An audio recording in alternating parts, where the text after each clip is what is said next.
Start off with the chanting and then some meditation.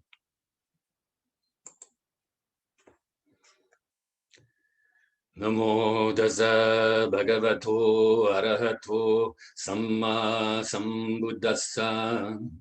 Namo tassa bhagavato arahato samma sambuddhassa. Namo tassa bhagavato arahato samma sambuddhassa. Buddham saranam gacchami, Dhammam saranam gacchami, Sangham saranam gacchami, Dutayampi Buddham saranam gacchami, Tatiyampi Dhammam saranam gacchami, Dutayampi Sangham saranam gacchami, Tatayampi Buddham saranam gacchami, Tatayampi Dhammam saranam gacchami, Tatayampi Sangham saranam gacchami.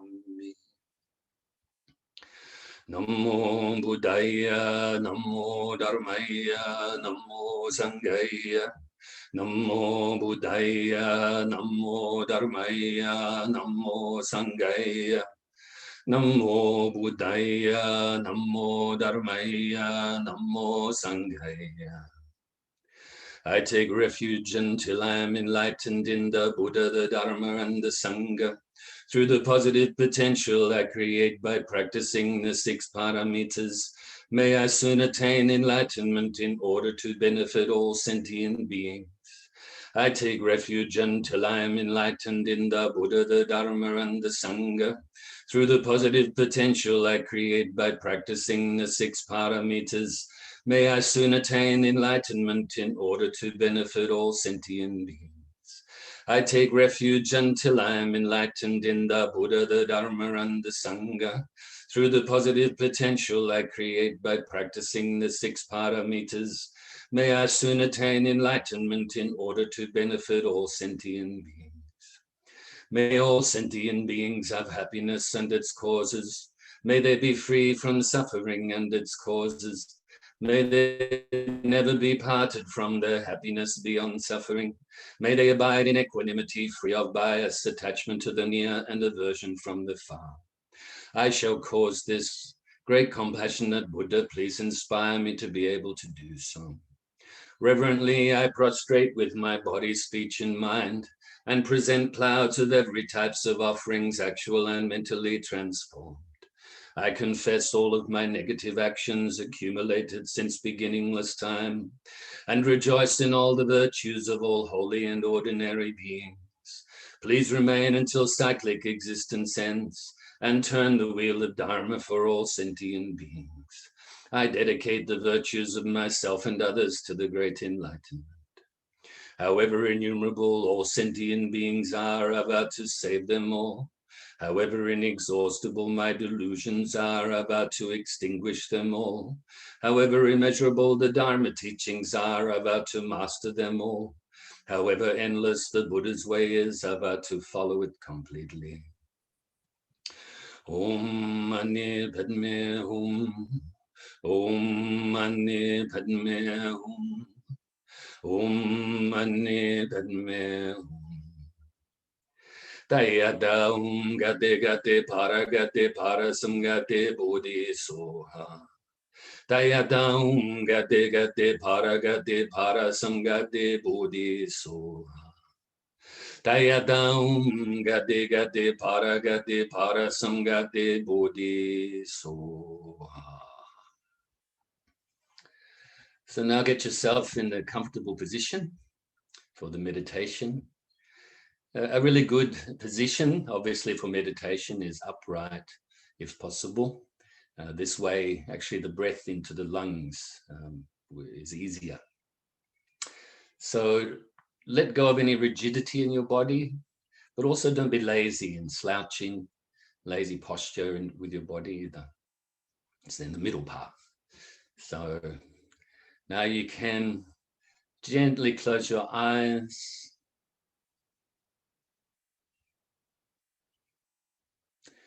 And initially bring your mind to your body, to your feet, and release any tension from your feet, from the toes, the balls of the feet, the arches, the heels,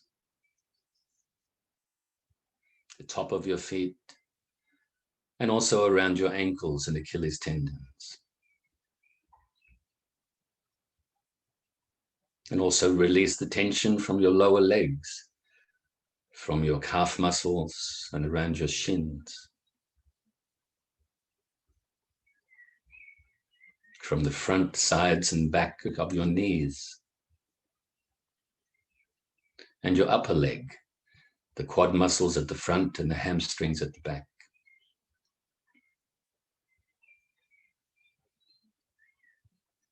Now release any tension from your midsection area, from the groin, the hip flexors, and the lower back, and the glutes. From your lower stomach and around and above your hips, your lower back, through to the center of your back, as well as further up your stomach and up your sides.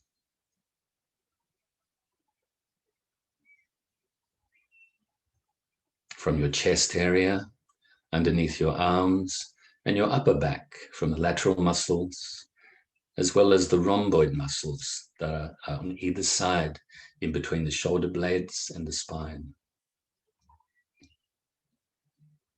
And from the upper trap muscles that run between the neck and the shoulders, as well as your shoulders.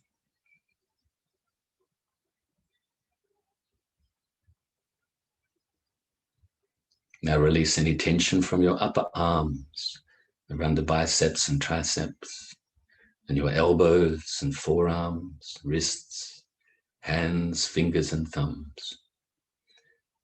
Just a note, if you're finding it hard to release the tension, then you can manipulate the body a little bit. Stretch the body, or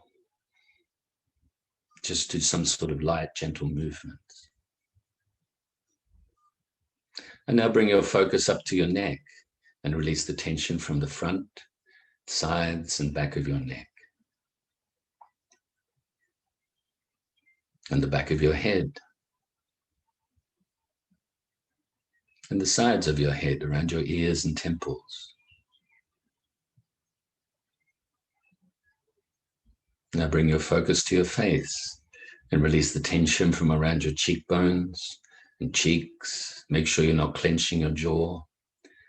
From your chin area and your mouth, both inside and outside, with your tongue resting on the upper palate of the mouth, just above the top teeth, and your lips gently touching. From your nose, sinuses, eye sockets, and eyes. And make sure you're not frowning on your forehead. And finally, release any tension from the top of your head, from the crown of your head. Now briefly scan your body from the toes to the fingers to the top of your head, just to see if you can release any more tension.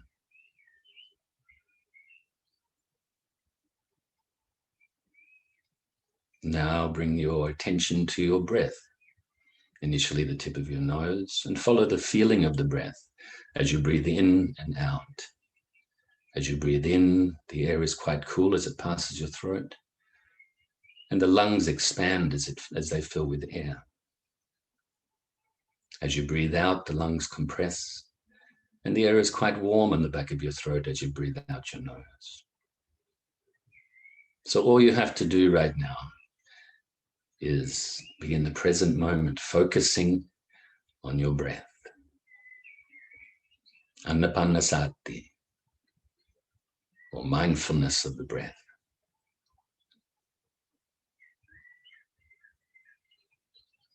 If any thoughts arise, don't cling to them, don't grasp at them, and also don't try to forcefully push them away or even deny them. Just let them go, let them come and go naturally by refocusing on your breath. And it is likewise with any emotional feelings or any sort of mental agitation whatsoever. Also, if your mind becomes dull, then refocus on your breath more brightly. This way, refocusing on your breath becomes the antidote for both the agitated and excited mind, as well as the dull mind. So now we will practice like this for a few minutes in silence.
So now feel really happy with yourself, even though it's a very short meditation.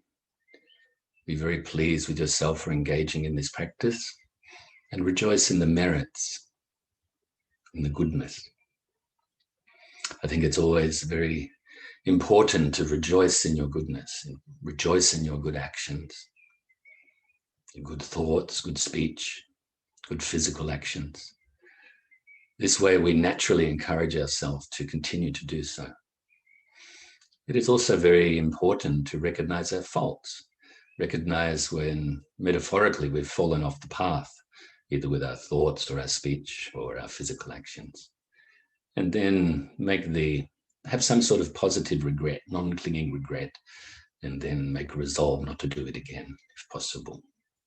Or at very least to decrease the possibility of it happening again and continue to do this. Fill yourself with forgiveness and acceptance, friendship and loving kindness.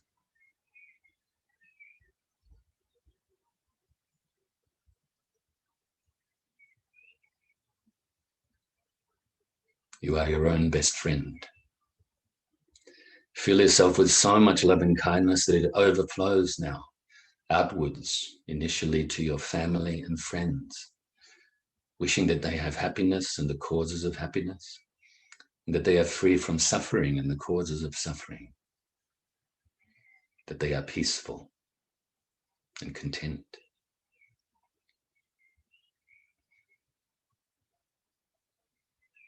Now also include those we may regard as strangers, those people that we may know a little bit or not at all. Example is maybe the person at the shop, or the person or the people that you walk past when you're out for your daily walk. Also wish that they are happy and free from suffering and peaceful. And also include those you find difficult, may even regard as enemies. Wish that all of these people have happiness and the causes of happiness, and are free from suffering and the causes of suffering. Keep extending this loving kindness like a tidal wave of loving kindness out further and further, to now include all living beings around your immediate area. All of those living beings that live on the land, under the land, in the waters, fly through the air. Also those living beings that you're not aware of. May they all be happy and free from suffering and be peaceful. Gradually radiate this loving kindness out further and further to encompass the whole of your state or county. Further and further to include your whole country. And other countries, those you're familiar with, as well as those that you're not familiar with. Until this universal loving kindness radiates from your mind and your heart to pervade the whole earth. May everywhere be peaceful. May all beings be happy and free from suffering. And beyond this earth, to pervade the whole solar system. And all of the solar systems within this Milky Way galaxy.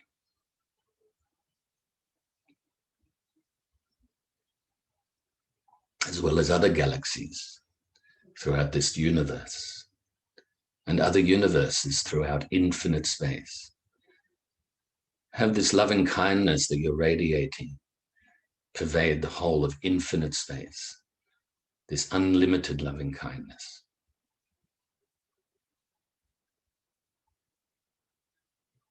May all the beings be happy, free from suffering, and be peaceful.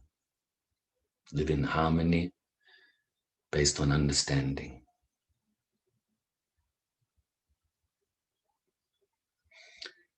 And now be present here and now, and we will recite the dedication prayer before the Dharma Talk. Due to this merit, may I soon attain the enlightened state of the Buddha, so that I may be able to liberate all sentient beings from their sufferings. May the precious bodhicitta, not yet born, rise and grow. May that born have no decline, but increase forevermore. And may the precious view of shunyata, not yet born, rise and grow. May that born have no decline, but increase forevermore. So while maintaining a very clear, calm, peaceful mind, remember now where you will be hearing the Dharma. This is the first of what the Buddha called wisdom tools. So this also includes when you're studying, when you're reading the Dharma. Of course, the second wisdom tool is contemplation or reflecting upon that which you have heard or read. And then, of course, you absorb your mind in meditation and then practice in your daily lives. These are known as the three wisdom tools. And so today we will finish up the last 5 of the virtuous mental factors. Of course, the subject is the 51 derivative mental factors, We've already gone through quite a few. We only had these 5 to go, and then next week we will do what we call the changeable mental factors that are always present, always changing depending on what they are based on. And so the 6 that we've already gone through so far are the faith or confidence and trust, moral shame, fear of unwholesomeness, non-attachment, non-hatred, and non-ignorance. And the first one today is diligence. Diligence keeps being mentioned all the way through the Dharma. It's very, very important. Of course, it's part of the Eightfold Path. In the meditation aspect, we've already spoken about that. You know, the diligence or the effort to keep your mind wholesome, maintain a wholesome state of mind, and relinquish unwholesomeness, known as the 4 great efforts. If you have the wholesome thoughts in your mind, keep them. If you don't have wholesome thoughts in your mind, then adopt them. If you have unwholesome thoughts, eradicate them, and protect your mind from any unwholesome thoughts that have not yet arisen from arising.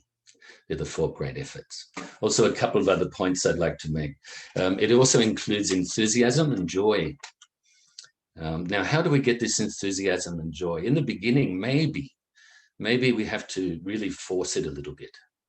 If we start to get a little bit disheartened in our practice or lazy in our practice, then we have to change that, you know. We have to persevere. So there's an aspect of perseverance in this diligence and effort as well. And when you persevere, you start to see the good effects of our practice. And this gives rise to more enthusiasm. So you could say almost like if you're climbing a ladder with using 2 legs, then enthusiasm is one leg and the perseverance is the other leg. They're both helping each other. It's very important. And of course, with enthusiasm, and then we start to see the good effects of the practice. This gives rise to what I call, you could say Dharma Piti, which means like a Dharma joy. It's a joy in the practice of the Dharma. And the more we have this joy, the more we will practice. You know, it's sort of like you have to work really hard, the perseverance to get to the top of the hill. And then as you go over the hill, the enthusiasm and the joy carry you. I don't know if that's a great metaphor, but anyway, the next bits I'd like to mention, the next aspects, we have the enthusiasm, joy, and perseverance to engage in the virtuous mind, virtuous thoughts, also virtuous speech, and virtuous actions. This is actually the antidote for laziness. I think that's actually really, really easy to see. Also the antidote for lethargy, being lethargic. You know, it's an interesting one. Lethargic is an interesting one because so many people think it's exactly the same as laziness, but it's not really. Laziness maybe is more active. When we have a lethargic state of mind, it's kind of like a dull state of mind. And on occasions, if you're just lounging about doing nothing, it may actually feel quite nice. You know, that feeling just before you fall asleep. Maybe you've been lying in bed trying to go to sleep at night, and all of a sudden you start to get this wave come over you like, oh, this is really nice. And if you're ready to go to sleep, then it is really nice and it's really good. But if you're practicing meditation, both what I call on the cushion and off the cushion, in other words, in your daily lives, in your daily activities, then this lethargic, this dull state of mind is not good. We need to have a bright mind so that we're able to perceive things more clearly and therefore make better choices in our lives. The next one, so that's number 7, diligence. The next one is called pliancy of mind. This is kind of like having a flexible mind, a mind that is able to deal with anything. Or on the Dharma path, quite often we have what we call obstacles, because what we're doing on the Dharma path is we are purifying negative karma and purifying the negative conditions and manifesting and causing the good conditions on the path to enlightenment. And so obstacles will arise. I remember years ago hearing a Dharma talk, probably about 30 years ago, and it really rung home to me. The Lama, the Tibetan Lama, actually the example he used about purifying negative karma, he said something like, maybe if you get the flu or a cold, if you're practicing well, don't be disheartened with this, actually, because this could be purification of what would result in a birth in the hellish realms. So maybe we're purifying bigger karma, but the karma still has to ripen. So we're experiencing this karma, or the results, what we call vipaka, the results of the karma, in a much smaller way. That's a quote that I came up with many years ago.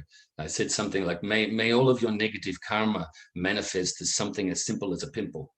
And of course, I'm using a play on words there, but you know, I think you can understand what I mean by that. I really hope that all living beings, you know, purify the negative karma more and more and more and more, and at least are able to attain the human rebirth and in touch with the Dharma, if not enlightenment already. And so this is the flexibility of mind and body to remain engaged in virtuous actions, in virtuous acts of the mind, of the body, and of the speech, continuously, constantly. So this pliancy of mind enables us to, it's like not have breaking points in our practice, not have a fragmented practice eventually. And so continuously, constantly, with good stamina, as long as we want. So in other words, we're able to practice meditation, for instance, as long as we want. Whether it's 1 minute, 1 hour, or 1 day, 14 days, as long as we want, we're able to have this clarity of mind, this flexibility of mind, this humbleness, this humble mind, the stable mind, as long as we want it, without any interruption whatsoever. You know, any mental wandering or agitation or mental excitement or dullness. And also this can result in, you know, that when you practice in meditation, you're sitting there like this. It helps you to stop fidgeting. You know, sometimes we get a little itch, you scratch. Quite often, you know, as you advance it along the meditation practice, as you get to different levels or deeper levels of concentration, these external things don't worry you so much. I remember when I used to meditate, you know, decades ago, and if there was a fly around and it come and landed on your nose, or if your nose started running, you know, it became a big distraction. And so eventually these things actually fall away. They don't bug you so much. The fly becomes your companion. I say loosely. And, you know, then if your nose starts to run, yeah, you can wipe it, but try to keep your mind still on the meditation object. All right, so that's the pliancy of mind dealt with. And the number 9 is what you can call scrupulous conscientiousness. In the scripture, it's actually just conscientiousness. But I think we, on occasions, use that word a lot. So I think the word scrupulous is helpful to add to the start of that word, conscientious. It's when we apply awareness and care on what to adopt and what to abandon. Or I can say loosely, what to pick up and what to put down. In other words, what do we adopt? What should we adopt? We should adopt a wholesome state of mind. We should adopt and engage in virtuous actions of our mind, of our body, of our speech. What to drop? Non-virtuous actions or immoral actions of the mind, of the body, and of the speech. And so this helps us to realize mental stabilization, you know, having that state of mind that is remaining humble and stable and flexible and pliant. And ready and willing and able, by the way, ready, willing, and able to learn and to improve ourselves. Not only improve ourselves through our thoughts and actions and words, but also improve ourselves deeper into the mind, being able to perceive deeply into the mind, where the hearing no longer becomes this physical hearing, it's hearing deep into the mind, where the sounds we hear deep into the mind. And it is likewise with the other senses as well. I won't go into detail here, because actually that's the next subject. after we finish next week. Then also, it helps, scrupulous conscientiousness helps us to remain on the path, on the Dharma path. And also with the awareness, we're able to then recognize when we're falling off the path and then get back on the path. In a way, you can say this conscientiousness is almost like, I'll use the example, I use this for quite a lot of different aspects of the Dharma. But let's say you're going up a mountain, up this precipice, and on either side is a big drop of hundreds of meters or more. It's almost like this conscientiousness and some other aspects of the Dharma path, like a fence on either side of this precipice, of this, this skinny path. When you go to you see those really high mountains, quite often to get to the summit, you have to go up a very skinny part. And so this is like a fence. We're building like this fence. And you can say the Dharma is the fence. And so that is the number 9. Number 10 is equanimity. We speak about equanimity or of having an equanimous mind very often. But what is it? Non-bias. Normally, we are attracted and attached to things we find pleasing, and we have aversion from things we find unpleasant, and we become biased. In the prayer that we recite in the 4 immeasurables, may all beings have a mind of equanimity, free of bias, attachment to the near and aversion from the far. So we're wishing that all beings have this. But first of all, we must develop this in our own mind. In the other of the 4 immeasurables of compassion, of love, and empathetic joy, how can we have these in their full, 100%, if we don't have a mind of equanimity? Because we're going to be biased. We're going to be maybe compassionate towards those we find that we love or have an attraction towards, or our family and friends, but maybe don't think about the strangers and those ones that we may even regard as enemies. We really don't want them to be happy. So often, this is obviously bias. The same with love, same with empathetic joy. And so we should do the best we can to develop this mind of equanimity, so that these other virtuous qualities such as compassion and universal loving kindness and empathetic joy, we can develop them to an immeasurable level. That's why they're called immeasurables, as well as that they will benefit innumerable living beings. So equanimity is a clear mind, free from distraction, free from agitation, free from the distraction and agitation of this disturbing emotions. It allows mental activity, that's virtuous mental activity, to be effortless. So all of these other good qualities that we're talking about become effortless with a mind of equanimity. It's also, another word we can use is altruistic mind, or altruism. Immeasurable love, compassion, empathetic joy, and equanimity. If we can practice these and develop these, then we are on our way towards enlightenment, for sure. What do you say? Guaranteed. Actually, there's nothing guaranteed. It's up to you to do the practice. Then you can guarantee for yourself. You can have your own warranty on the Dharma practice. Also free from attachment and aversion. And so the last one, number 11 of the virtuous mental factors, is non-harmfulness. This is not just being harmless. This is also being compassionate. So, having a compassionate attitude, friendly, non-violent, having a warm heart, being caring towards yourself and others, and also understanding the sufferings of others, and that we all experience difficulties and sufferings. The suffering, the everyday, the obvious sufferings, and also the suffering of impermanence, how things are always changing, and this all-pervading suffering that we experience within cyclic existence. It's not only understanding the suffering of others, but also wishing that they are free from these sufferings and the causes of sufferings, and doing whatever we can to cause this. And so we have finished the last 5 of the virtuous mental factors.